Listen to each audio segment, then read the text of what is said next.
Hello दोस्तों, मैं doctor रश्मि त्रिपाठी आपका अपने चैनल लॉ फाइटर्स एकेडमी में स्वागत करती हूँ। दोस्तों, आज के सेशन में जो मैं केस लेके आई हूँ वो सुप्रीम कोर्ट का लेटेस्ट केस है और आज का केस का जो जजमेंट है वो बहुत ही ऐतिहासिक फैसला है।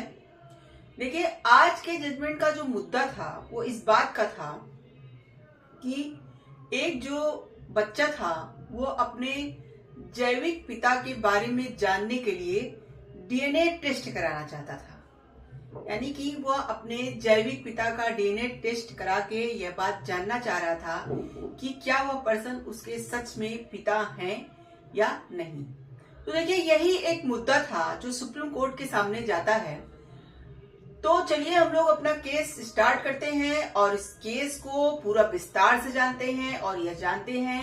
कि क्या था पूरा मुद्दा जो एक बच्चे को कोर्ट जाना पड़ा और क्या था सुप्रीम कोर्ट का जजमेंट, क्या वह डीएनए टेस्ट करने के लिए कहते हैं या नहीं। जैसा कि जो केस था, केस के फैक्ट कुछ यूं थे कि एक महिला थी जिनकी जो है जब शादी हुई तो उनको उस शादी से एक पुत्री मतलब पैदा हुई थी और कुछ दिनों बाद एक पुत्र की प्राप्ति हुई और पुत्र के पैदा होने के 2-3 साल बाद ही उनका तलाक हो जाता है अपने पति से। तो उनके पति से जब उनका तलाक हो जाता है तो कुछ दिनों के बाद वह नगर निगम जाती हैं और अपने पिता के अपने बच्चे के जो पिता का वो था, जहां पे नाम था, उसको वो चेंज कराना चाहती थी, यानी पिता का नाम में बदलाव चाहती थी। उन्होंने कहा कि यह जो पर्सन है जो इनके पिता हैं, अब वह मतलब वास्तव में उनके पिता नहीं हैं, इनके जैविक पिता इस बच्चा का कोई और है और मैं चाहती हूं कि उसके जो है असली पिता का नाम लिखा जाए। देखिए, जब नगर निगम वालों ने ऐसा करने से मना कर दिया, उनका कहना था कि आप कोर्ट जाइए, जब कोर्ट से यह आदेश मिलेगा तभी मैं यहाँ पे चेंजिंग करूंगा। देखिए, तब वो महिला फैमिली कोर्ट में जाती हैं और महिला के साथ साथ उनका पुत्र भी। वो लोग मतलब यह पहले गुजारिश करते हैं कोर्ट से कि चूंकि महिला का ये कहना था कि जब मैं अपने पति के साथ रह रही थी उसी दौरान मेरा एक पर्सन से मतलब अफेयर था और उस अफेयर से ये बच्चा हुआ है, तो इसके जो असली पिता है यानी जैविक जो पिता है वो ये पर्सन ही है, तो उनका नाम डाला जाए और जो मेरे पति थे उनका नाम हटा दिया जाए। तो फैमिली कोर्ट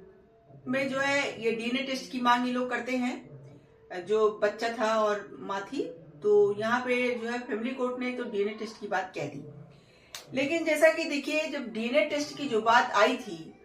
वह डीएनए टेस्ट जिसका कराया जाना था वह था वो जैविक पिता जिसको ये लोग बता रहे थे, वो पर्सन।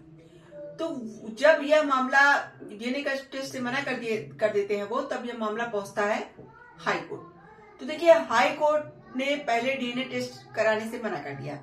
क्योंकि हाई कोर्ट का यहाँ कहना था कि जो एविडेंस एक्ट का सेक्शन 112 होता है वह तभी ऐसा करने को डीएनए टेस्ट करेगा जब वहां पे ऐसा हो कि आपके जो मतलब इनके जो पूर्व पति थे उनसे आपका कोई रिश्ता ना रहा हो, यानी कि आप उनसे जब दूर रह रही थी उस दौरान वो बच्चा पैदा हुआ हो। लेकिन ऐसा इस केस में कुछ नहीं था, इसलिए यहाँ पे जो है हाई कोर्ट ने मना कर दिया डीएनए टेस्ट करवाने से। तब ये लोग फिर से एक आवेदन डालते हैं और इन लोगों का ये कहना रहता है उस बच्चे का कि मैं बहुत बीमार रहता हूँ और मैं अपने जैविक पिता से भरण पोषण प्राप्त करने के लिए मैं अपने मतलब पिता का डीएनए टेस्ट कराना चाहता हूँ, जो मुझे क्लियर होगा तभी तो मैं भरण पोषण की मांग कर सकूंगा। देखिए, इस बात पे यहाँ पे हाई कोर्ट ने उन पर्सन को डीएनए टेस्ट कराने के लिए बोला, यानी डीएनए टेस्ट करने की बात बोल दी। अब वह जो है अपना मामला लेकर के सुप्रीम कोर्ट जाते हैं। उनका ये कहना था कि यह मेरी निष्ठा का हनन है और मेरा इस महिला से कोई रिश्ता नहीं था और मैं डीएनए टेस्ट नहीं कराऊंगा। तो देखिए, चलिए हम लोग अब यह जानते हैं कि जब सुप्रीम कोर्ट में यह मसला जाता है तो सुप्रीम कोर्ट ने क्या बातें कही और कौन से जज बैठे थे जो इस केस की सुनवाई कर रहे थे। जैसा कि जस्टिस सूर्यकांत और जस्टिस उज्जवल भुइया की बेंच थी, यानी 2 जजों की बेंच थी जो इस केस की सुनवाई कर रही थी। देखिए, जब उन लोगों ने सारा मामला जाना और समझा तो चलिए हम लोग देखते हैं कि क्या जजमेंट दिया। थोड़ा इस जजमेंट को समझने से पहले हम लोग समझ लेते हैं कि जो एविडेंस एक्ट का सेक्शन 112 है वो क्या बात कहती है, क्योंकि ये सेक्शन 112 यहाँ पे अप्लाई हो रहा था, जिसके कारण कोर्ट डीएनए टेस्ट करने से पहले हाईकोर्ट ने मना किया था, लेकिन बाद में भले उन्होंने कह दिया था। तो पहले हम लोग सेक्शन 112 को समझ लेते हैं। जैसा कि एविडेंस एक्ट का जो सेक्शन 112 होता है वो यह कहता है कि अगर किसी वैध विवाह से कोई बच्चा पैदा हुआ है या कोई बच्चा वैध विवाह जैसे हुआ और पति क्या हो गया, पति कहीं चला गया या मर गया या कुछ भी हो गया पति के साथ, यानी पत्नी से दूर रहने लगा, और तो पति के मरने के बावजूद भी 280 दिनों के अंदर अगर बच्चा पैदा होता है तो वह बच्चा उसी पर्सन का कहा जाएगा जिसके साथ उसकी वैध शादी हुई थी। और देखिए यहाँ वैध शादी में जब बच्चा जो है 280 दिनों के बाद हुआ और उसकी मां ने तब उस दौरान 280 दिनों तक कोई शादी दूसरी नहीं की हो, तो यहाँ पे बच्चा उसी का माना जाएगा जो उसके पूर्व पति थे। तो देखिए यहाँ पे क्या होता है, तो इस केस में चलिए हम लोग अब देखते हैं कि यहाँ पे सुप्रीम कोर्ट ने क्या बात कही। जैसा कि सुप्रीम कोर्ट ने कहा कि बायोलॉजिकल पिता से यानी कोई जैविक पिता से डीएनए टेस्ट कराना सामाजिक और कानूनी दृष्टिकोण से सही नहीं है। यहाँ पे देखिए सुप्रीम कोर्ट ने भी इस बात से मना कर दिया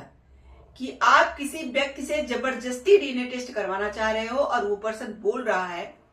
कि मैं मतलब मेरा इस महिला के साथ कोई रिश्ता नहीं था। अब देखिए तो यहाँ पे कोर्ट ने कहा कि अगर जबरदस्ती किसी के साथ हम बायोलॉजिकल पिता से डीएनए टेस्ट करवाते हैं तो यह सामाजिक और कानूनी दृष्टिकोण से सही नहीं होगा, क्योंकि इससे उस व्यक्ति की निजता का उल्लंघन होता है। भाई कोई पर्सन, मान लीजिए हम एक मोटे तौर पे कह रहे हैं कि वह पर्सन उसका पिता नहीं है, वो उसका जैविक पिता मान लीजिए नहीं था जब झूठा आरोप लगा दिया गया था, तो डीएनए टेस्ट कराने के बाद क्या होगा, मान लीजिए ये बात साबित हो गया कि वह उसका पिता नहीं है, तो भी अगर डीएनए टेस्ट कराया जा रहा है तो क्या हो रहा है, वो इसकी एक निष्ठा, उसकी निष्ठा का हनन ही तो हो रहा है।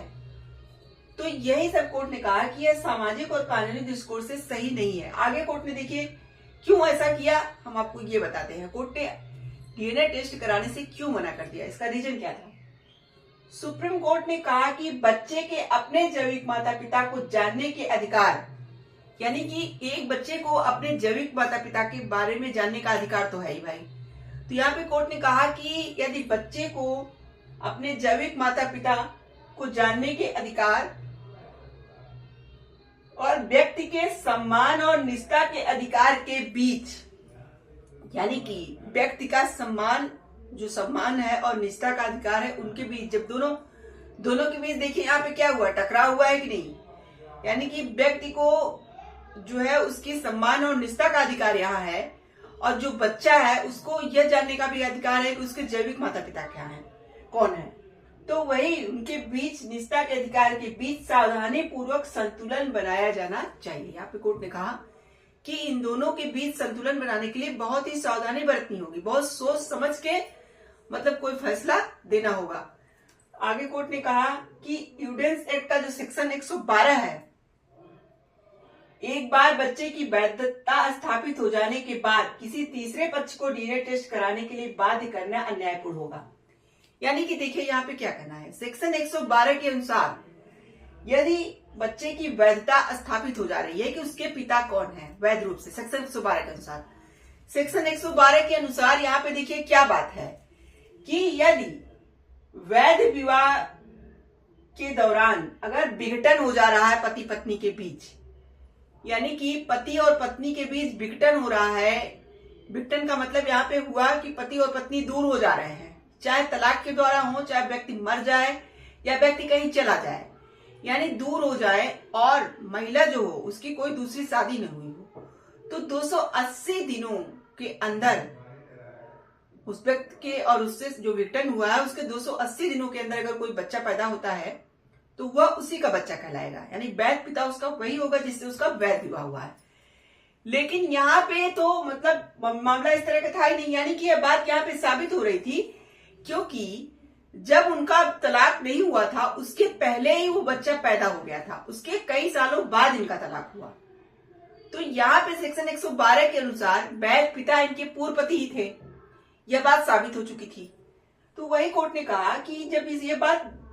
साबित हो गई है कि बच्चे की वैधता स्थापित हो चुकी है, तो वहां पे किसी तीसरे पक्ष का आप डीएनए टेस्ट कराने को कह रहे हो कि नहीं वो पर्सन उसका जैविक पिता है, उसका डीएनए टेस्ट कराया जाए, तो यह बात उचित नहीं है, यह अन्यायपूर्ण होगा, यहाँ पे कोर्ट ने कहा। सेक्शन 112 के अनुसार विवाह के दौरान पैदा हुए बच्चे को निश्चित रूप से दंपत का वैध बच्चा माना जाता है, जब तक यह साबित न हो जाए कि उस अवधि के दौरान दंपत की एक दूसरे से कोई पहुंच नहीं थी। इस सेक्शन को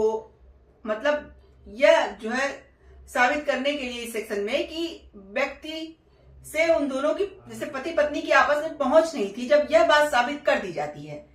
तभी यहाँ पे प्रश्न उठता है कि यह मतलब वो बच्चा जो था उन दोनों के विवाह से था या नहीं, तब यह क्वेश्चन उठेगा। क्योंकि देखिए जब पति पत्नी आपस में साथ में रह रहे हो तो वहां पे यह मतलब यह बात नहीं आप कह सकते हो कि यह बच्चा उनका नहीं है,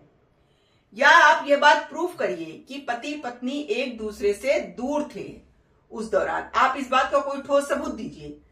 तभी यहाँ पे यह बात मतलब मानी जाएगी कि हाँ दोनों के बीच जब संबंध नहीं थे तो यह बच्चा कहाँ से आया, तो हाँ ये बच्चा किसी और का हो सकता है, तो वहां पे डीएनए टेस्ट की मांग की जा सकती है। लेकिन यहाँ पे जब सारी बातें यह बात प्रूफ हो रही है कि ये दोनों साथ में ही रह रहे थे और शादी के विघटन के पहले ही बच्चा पैदा हुआ था, तो यहाँ पे जब वैधता स्थापित हो जा रही है तो तीसरे व्यक्ति का डीएनए टेस्ट यहाँ पे कराना उचित नहीं है, यही बात कोर्ट ने कही। और कोर्ट ने कहा कि इस बात का खंडन भी नहीं किया जा रहा है, 112 का खंडन भी यहाँ पे नहीं किया जा रहा है कि दोनों की पहुंच एक दूसरे से नहीं थी, यह बात भी आप प्रूफ नहीं कर रहे हैं और यह बात कोई कह भी नहीं रहा था। तो जाहिर सी बात है, तब कोर्ट ने देखिए क्या कहा, जब प्रस्तुत साक्ष्य इस अनुमान का खंडन नहीं करते हैं तो न्यायालय किसी व्यक्ति के निजी जीवन में डीएनए टेस्ट के माध्यम से जांच की अनुमति देकर किसी विशेष उद्देश्य को प्राप्त करने के लिए कानून को नष्ट नहीं कर सकता। यहाँ पे देखिए कोर्ट ने कितनी बड़ी बात कही। कोर्ट का ये कहना था कि जब आप खंडन नहीं कर पा रहे हो, अपने एविडेंस में यह बात नहीं प्रूव कर पा रहे हो कि पति पत्नी एक दूसरे से दूर थे उस दौरान जब आपका बच्चा ये पैदा हुआ, तो जब अगर यह बात प्रूफ हो जाती है तब ये जो तीसरे पर्सन है इनसे डीएनए टेस्ट कराया जा सकता है कि हाँ आप इनके जैविक पिता हैं, आप डीएनए टेस्ट अपना करवाइए। लेकिन यहाँ पे यह बात प्रूफ नहीं हो पा रही है। जब प्रूफ नहीं हो पा रही हो तभी कोर्ट ने कहा कि जब प्रस्तुत साक्ष्य इस अनुमान का खंडन नहीं करते हैं तो न्यायालय किसी व्यक्ति के निजी जीवन में डीएनए टेस्ट के माध्यम से जांच की अनुमति अगर देगा तो किसी विशेष उद्देश्य को प्राप्त करने के लिए अगर ये काम हो रहा है कि आप भाई आपका उद्देश्य है कि आप जो जैविक पिता का पता कर ले और उससे भरण पोषण मांग करें, तो आपके किसी विशेष उद्देश्य की प्राप्ति करने के लिए किसी व्यक्ति के निजी जीवन में डीएनए टेस्ट करा के जो है ये कानून को नष्ट नहीं कर सकते हैं। यहाँ पे सुप्रीम कोर्ट ने कहा कि यह बहुत गलत होगा। विवाहित महिला की यहाँ पे देखिए कोर्ट ने व्यक्ति की निजता का तो बात कही ही, यहाँ पे अगर हम डीएनए टेस्ट करवाते हैं जबकि यह बात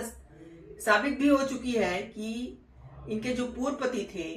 वो सेक्शन 112 के अनुसार इस बच्चे के वैध पिता हैं, यानी कि लीगल फादर हैं, ये बात प्रूफ हो गई है। तो यहाँ पे अगर डीएनए टेस्ट कराएंगे तो एक तीसरे पर्सन के तो निजी जीवन पे जो है इसका और उसकी गरिमा पे इसका प्रभाव पड़ेगा ही, उसके साथ ही साथ जो महिला होंगी इस तरह के अधिकार के प्रावधान से कमजोर महिलाओं के खिलाफ उसके संभावित दुरुपयोग की संभावना भी हो सकती है। यहाँ पे कोर्ट ने कहा कि अगर मैं ऐसा करने की अनुमति देता हूं तो यहाँ पे महिलाओं के ऊपर भी इसका असर पड़ेगा। देखिए अकेले इन्हीं महिला की बात नहीं थी जो केस लेके आई थी, यानी जो अपने अधिकारों की मांग कर रही थी। यहाँ पे कोर्ट ने सभी महिलाओं की बात कही। यहाँ पे कोर्ट का ये कहना था कि इस तरह के अधिकार के प्रावधान से कमजोर महिलाओं के खिलाफ उसके संभावित दुरुपयोग की संभावना हो सकती है। यानी कि इस जजमेंट के बाद लोग यूं ही ऐसे महिलाओं पे मतलब आरोप लगा के इस तरह के डीएनए टेस्ट वगैरह कराने की बात कर सकते हैं। यह महिलाओं के ऊपर बहुत ही मतलब उनकी भी प्रतिष्ठा यहाँ पे दांव पे लग जाएगी, समाज में उनको भी गलत नजरों से देखा जाएगा, वही कोर्ट ने कहा। और देखिए एक मुद्दा यहाँ और था, बच्चे का भी था। बच्चा भले यहाँ पे जैविक पिता जानने की मांग कर रहा था लेकिन उसके ऊपर भी तो तरह तरह के सवाल उठाए जाते। तो डीएनए टेस्ट के बाद बहुत ऐसे सारे मुद्दे आ रहे थे जो कि हर किसी के ऊपर प्रभाव डालते। चाहे वो उसके जैविक पिता की बात को लेकर वो पर्सन जो थे उनका, या उस महिला का, या उसके बच्चे का, सबके ऊपर मतलब कोर्ट का यह कहना था कि यह प्रभाव पड़ेगा और इस जजमेंट से उससे जुड़े हुए हर पर्सन के ऊपर मतलब आगे प्रभावित करेगा। तो इसीलिए मतलब यहाँ पे कोर्ट ने यह बात कही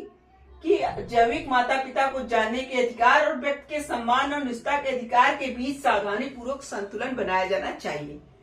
इसलिए कोर्ट ने यहाँ पे डीएनए टेस्ट कराने से मना कर दिया। कोर्ट ने यहाँ पे सुप्रीम कोर्ट ने कहा कि पर्सन डीएनए टेस्ट नहीं करवाएंगे और जो उसके पूर्व पति थे वही उसके बच्चे के वैध पिता यानी कि जो है लीगल फादर माने जाएंगे। भले यहाँ पे जो है बच्चे का ये अधिकार था कि उसके बायोलॉजिकल फादर कौन है वो ये बात जाने, लेकिन यहाँ पे कोर्ट ने कहा कि देखिए अगर किसी की निष्ठा और सम्मान को हम दांव पे लगा करके किसी व्यक्ति को यह बताएं कि उसके जैविक पिता कौन है तो ये यहाँ पे सही नहीं होगा। क्योंकि यहाँ पे जब ये भी प्रूफ हो गया कि इनके जो है वैध फादर कौन है, ये बात भी जो है सेक्शन 112 के अनुसार प्रूफ हो गई, तो यहाँ पे इस बात के लिए डीएनए टेस्ट नहीं कराया जाएगा कि आपके बायोलॉजिकल फादर कौन है, आप इसका पता करिए। तो ये था सुप्रीम कोर्ट का पूरा जजमेंट। तो आशा करते हैं कि आज का जजमेंट आपको पसंद आया होगा। आप मेरे चैनल को लाइक कीजिए, सब्सक्राइब कीजिए, शेयर कीजिए, बेल आइकन को दबाइए जिससे ऐसे नए केसों और जानकारी उसमें आपको अवगत कराती रहूं। तो थैंक यू वेरी मच।